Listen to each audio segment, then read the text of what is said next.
Look what came in the mail.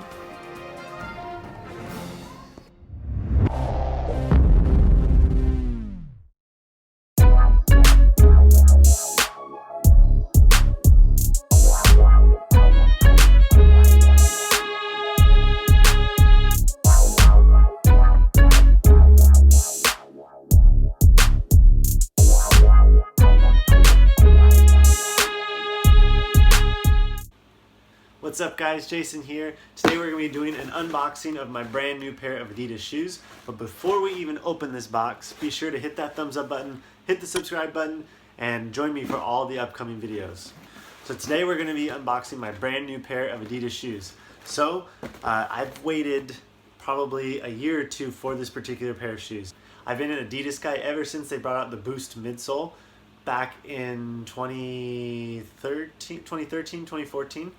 Fell in love with the shoes from the very beginning. My very first pair of Adidas shoes were the Adidas Energy Boost, the original Energy Boost. And since then I've run in over 10 pairs of Adidas shoes, and they are my go-to. So when Adidas announced this particular shoe, I was beyond ecstatic. If you followed the running world the last several years, there's been a lot of talk of the carbon fiber shoes. Nike was one of the first to hit the market with carbon fiber shoes with the original Vaporfly 4%. Since then, a lot of other brands, most brands actually, have come out with a particular carbon fiber plated shoe. Finally, Adidas has hit the market with theirs. So let's dive in. This is the Adidas Adizero Pro. All right. Ta-da! I love that new shoe smell. When I worked at a running store, never got old. So here we have the Adidas Adizero Pro. So one of the first things that I notice is it is super light. Even with the paper and cardboard in it, it's pretty light. Size 9 is measured at around 8.3 ounces. This is a 10.5, so probably a little bit more than that. Compared to what I've been running in, which is the Boston 8s. The Boston 8s are just a fraction heavier than that. Not much, but pretty close to it. So in the sole, Adidas has stuck with their traditional continental rubber in the forefoot. Most of their Adidas shoes have that continental rubber. I mean, you can't go wrong with using car tire for that. And in the heel, we have the Adiwear kind of knobs. It's kind of different. A little bit extra protection for the Boost. Let's see if I can get that to focus. A little bit extra protection for the Boost foam midsole. Same thing with a little bit of that heel back there for a common foot strike area. The upper is kind of a new design that they've come out with. It is called their Cellar Mesh.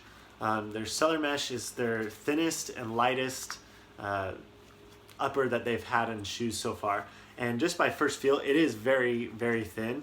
And some of the other shoes like the Glide Boost or the Energy Boost, there's a little bit more cushion kind of sitting around that foot, but this feels pretty light. So in that midsole, we have the Light Strike foam, which is one of their new and improved technologies to help with that energy efficiency. Another thing that's a little bit different is the tongue of the shoe is a little bit thinner. Let's see if I can get this so you guys see it. So there's not much to the tongue. It's pretty thin there. It is attached. So it's attached on the medial side right through here, kind of right through there. And on the lateral side, it's not attached, right? Kind of hard to see in there. Definitely has more of a racing style feel to it. As far as rigidity, I mean, I'm putting a pretty good amount of force into that shoe and it's not doing much. Another nice feature about the shoe is the heel right around that Achilles tendon. There is a little bit of extra padding there to support that Achilles and kind of keep things locked in place. Also, the insole is glued down, so there's no real replacing that insole at all. It's sealed in there. It's almost like it's built-in part of the shoe. So later this week, I'm going to do a side-by-side comparison. I'm going to compare this shoe with the Adios Boost as well as the Boston 8 Boost. And then I'm going to pull out my OG pair of Nike Vaporflies. I know not a lot of people even run in the original Vaporflies anymore, but we're going to compare them just because we can. So stay tuned for that later this week. This weekend, I'll be running a 5K, and I'm gonna, depending how this goes this week, I'll try them out in the 5K and we'll see how things go with that. So like I said in the beginning, Adidas has come out with this new carbon fiber plate. They're calling it their Carbitex carbon fiber plate. That is one of the main differences between this shoe and any of the other previous Adidas Boost shoes. Now, in the very beginning, Adidas advertised that their special Boost foam had a higher energy return than the traditional standard EVA foam midsoles that are in most shoes. So this new Light Strike midsole combined with that Carbitex carbon fiber plate, I imagine this shoe has quite a bit of energy return.